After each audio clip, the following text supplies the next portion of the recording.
السلام علیکم ناظرین، آج اس کے پہلے ہی سین میں آلیات کے کچھ تاریخی لمحات دکھائے جاتے ہیں۔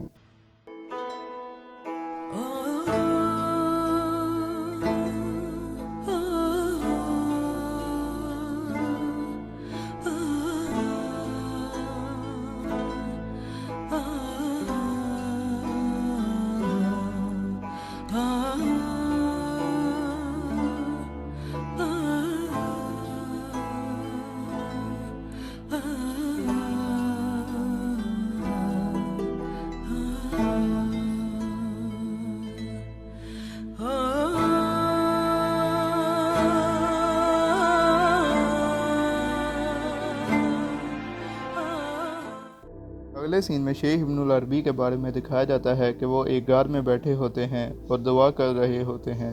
دعا کے بعد سورہ فاتحہ پڑھتے ہیں۔ اتنے میں عبد الرحمن ان کے پاس آ جاتا ہے اور کہتا ہے، شیخ صاحب، آپ کو ارطغرل صاحب نے یاد کیا ہے اور وہ آپ سے ملنا چاہتے ہیں۔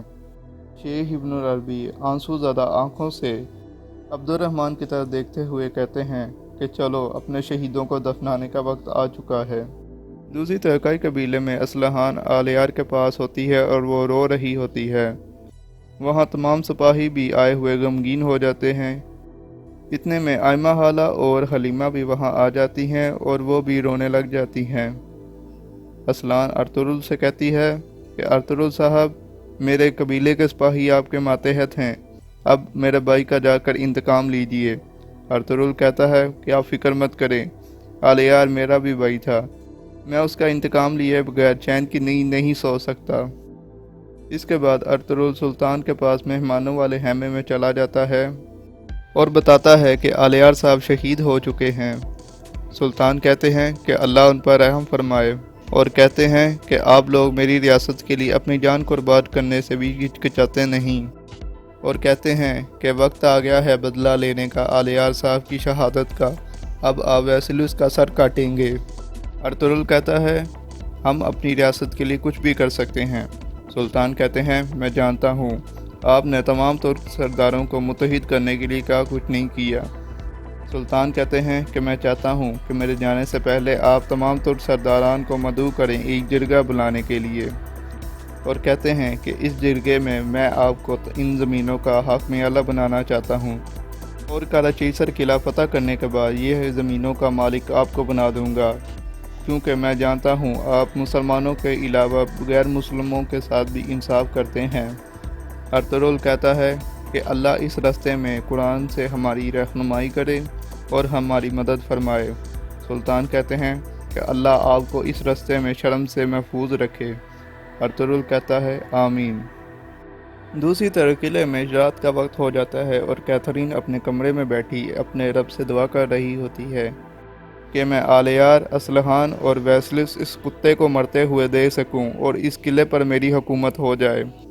دوسری طرف کئی قبیلے میں آلیار کی میت پر جاندار قبیلے کا پرچم لہرا دیا جاتا ہے اور اس پر اس کی تلوار رکھ دی جاتی ہے۔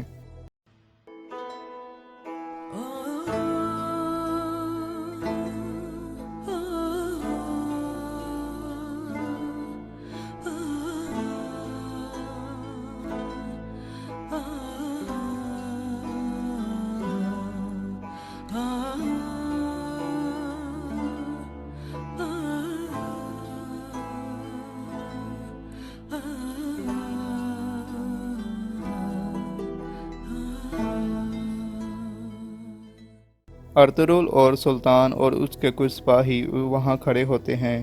اتنے میں شیخ ابن العربی آتے ہیں اور کہتے ہیں کہ شہید کے لیے ایک دفعہ فاتحہ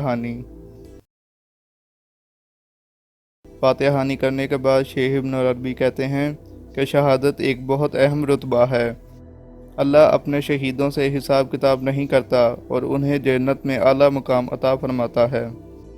اگلے سین میں کیتھرین جانے کے لیے تیار ہوتی ہے اور ویسلوس کے پاس آتی ہے اور کہتی ہے کہ اگر وہ سلطان ہوا تو پھر کیا کریں گے؟ ویسلوس کہتا ہے کہ ہمارے ہاتھ بہت بڑا خزانہ لگ جائے گا۔ اتنے میں اس کا کمانڈر آتا ہے اور کہتا ہے کہ کئی قبیلے سے جاندار قبیلے کے لیے ایک جنازہ گیا ہے اور بہت سارے سپاہی بھی ساتھ گئے ہیں۔ ویسلوس کہتا ہے کہ میں نے تم سے کہا تھا نا، وہ زیادہ دیر زندہ نہیں رہے گا، اور کہتا ہے کہ ابھی تو یہ صرف شروعات تھی، ابھی انہیں بہت سارا درد ملے گا۔ پھر کیتھرین وہاں سے چلی جاتی ہے۔ اگلے سین میں آلیار کی میت کو سرداری خیمے سے نکال کر جنازہ گاہ کی طرف لے جایا جا رہا ہوتا ہے۔ ہان لی بازار میں کیتھرین پہنچ جاتی ہے اور وہاں امیر سعادتین کو دیکھ لیتی ہے۔ امیر سعادتین کی آتے ہوئے آلکو سے ملاقات ہو جاتی ہے۔ امیر سعادتین ان سے پوچھتے ہیں کہ ارطغرل صاحب کہاں ہیں، تو وہ بتاتا ہے کہ آلیار صاحب شہید ہو گئے ہیں، اور بتاتا ہے کہ تمام سپاہی ان کے ساتھ جاندار قبیلے گئے ہوئے ہیں۔ سعادتین وہاں سے فوراً نکل جاتا ہے اور اپنے سپاہیوں سے کہتا ہے کہ چلو جاندار قبیلے جانا ہے ہمیں۔ یہیں پر دوستو اس قسط کا اختتام ہو جاتا ہے۔